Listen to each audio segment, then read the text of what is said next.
Friends, welcome to my channel అండి. ఈరోజు మనం ఇసుక తొందుల చేపల ఫ్రైని ఎలా తయారు చేయాలో తెలుసుకుందామా. ముందుగా అల్లం ముక్కలు అలాగే వెల్లుల్లి రెప్పల్ని మిక్సీలో వేసుకోవాలి.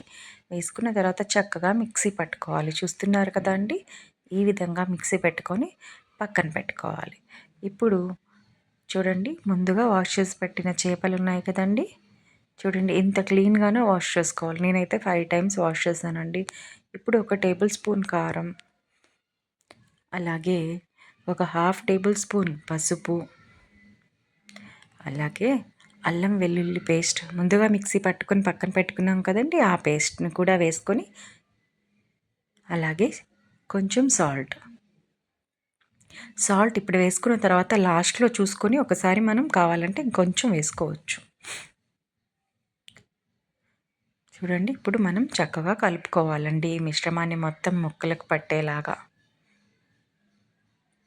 చూసారు కదా, చేపలు మనకి ఆరోగ్యానికి చాలా మంచిదండి. ఇందులో ఒమేగా ఫ్యాటీ యాసిడ్స్ ఉంటాయండి. దీనివల్ల మనకి హార్ట్కి చాలా మంచిదండి. హార్ట్ స్ట్రోక్స్ రాకుండా, అలాగే మరి కొలెస్ట్రాల్ లెవెల్స్ పెరగకుండా, అలాగే ఇంకా ఎన్నో ఉపయోగాలు ఉన్నాయండి. ఇప్పుడు ఒక ఎగ్ని కూడా యాడ్ చేసుకోవాలి. ఇప్పుడు ఎగ్ని యాడ్ చేసుకున్న తర్వాత ఈ మిశ్రమాన్ని కూడా మనం చక్కగా ఎగ్తో మిక్స్ అయ్యేలాగా కలుపుకోవాలి. మన స్కిన్కి మంచిదండి చేపలు తినడం వల్ల, ఐసైట్కి మంచిదండి. నేనైతే నేను చేపలు కొనుక్కొస్తాను కదండి, వాళ్ళైతే నార్మల్గా వాగుల్లో వంకల్లో అలా పట్టుకొని వచ్చే వాళ్ళ దగ్గరే తీసుకుంటానండి మ్యాక్సిమం.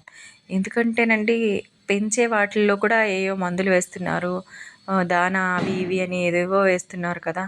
సో నా పిల్లల వరకు నాకు కన్సర్న్ ఎక్కువ. సో నేను రిస్క్ తీసుకోకూడదు అనుకుంటాను.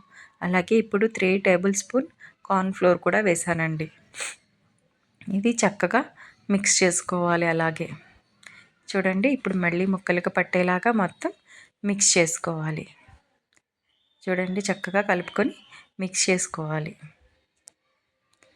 బాగా ముక్కలకు పట్టాయి కదండి.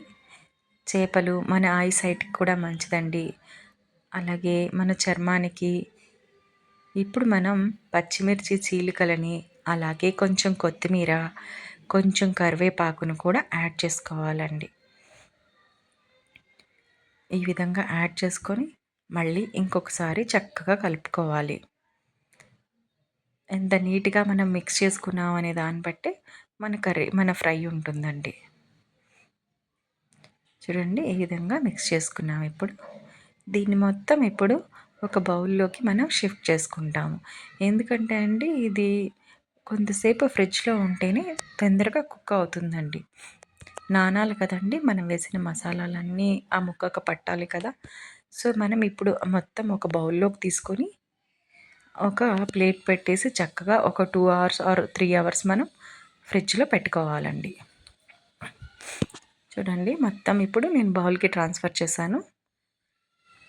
ఇప్పుడు 3 అవర్స్ మనం తీసిన తర్వాత ఫ్రిడ్జ్లో నుంచి చక్కగా కళాయిలో ఆయిల్ పోసుకొని, ఆయిల్ వేడెక్కిన తర్వాత ముక్కల్ని వేసుకోవాలి ఒక్కొక్కటిగా. చూడండి ఎంత చక్కగా ఉన్నాయో. అలాగే మనం రెఫ్రిజిరేటర్లో పెట్టడం వల్ల మన పీస్ కూడా తొందరగా కుక్ అవుతుందండి. మరీ ఎక్కువ టైం ఏం తీసుకోదు. మనం డైరెక్ట్గా మసాలాలన్నీ మిక్స్ చేసి ఫ్రైలో వేసేస్తే అది కుక్ అవ్వడానికి చాలా టైం తీసుకుంటుందండి. బట్ ఈ విధంగా మనం వేసుకుంటే, ఫ్రిడ్జ్లో పెట్టుకొని ఒక 2-3 అవర్స్ తర్వాత వేసుకుంటే మటుకు ఇది చాలా తొందరగా కుక్ అవుతుంది. అలాగే పీస్ కూడా స్పాంజ్‌లాగా మెత్తగా బాగుంటుంది. పైన క్రిస్పీగాను, లోపల కొంచెం మెత్తగాను బాగుంటుంది పీస్ అయితే. టేస్టీగా ఉందండి. మా పిల్లలకైతే పెట్టాను, వాళ్ళకి నచ్చింది. నేను కూడా తిన్నాను, నాకు కూడా నచ్చింది. మీకు గనక నా వీడియో నచ్చితే లైక్ చేయండి, షేర్ చేయండి, సబ్స్క్రైబ్ చేయండి. మీరు కూడా ఒకసారి ట్రై చేయండి. ఇది ఎలా ఉందో నాకు కామెంట్ రూపంలో తెలియజేయండి. ఇది తయారు చేసుకోవడం చాలా సింపుల్ అండ్ ఈజీ అండి. ఇందులో మనం ఎక్కువ మసాలాలు కూడా యాడ్ చేయలేదు. మరీ ఎక్కువ మసాలాలు యాడ్ చేసుకున్న ఈ రోజుల్లో గ్యాస్ ట్రబుల్ అలాంటి ప్రాబ్లమ్స్ చాలా ఎక్కువ కదండి. సో మనం ఎంత సింపుల్గా చేసుకుంటే అంత మంచిది మన హెల్త్కి కూడా. డాక్టర్స్ దగ్గరికి మనం వెళితే జనరల్గా ఏం చెప్తారండి, నాన్ వెజ్ చికెన్ మటన్ మానేసేయండి, కావాలంటే మీరు వారానికి ఒకసారి లేదా 2 సార్లు చేపలు తినండి, చేపలు అయితే హెల్త్కి చాలా మంచిదండి. ఈ ఇసుక దందుల చేపల్లో మధ్యలో ముళ్ళు తీసేస్తే సైడ్ పెద్దగా ముళ్ళులు ఉండవండి. చూడండి నేను మీకు మధ్యలో ముళ్ళు కూడా తీసి చూపించాను. సో థ్యాంక్ యూ అండి.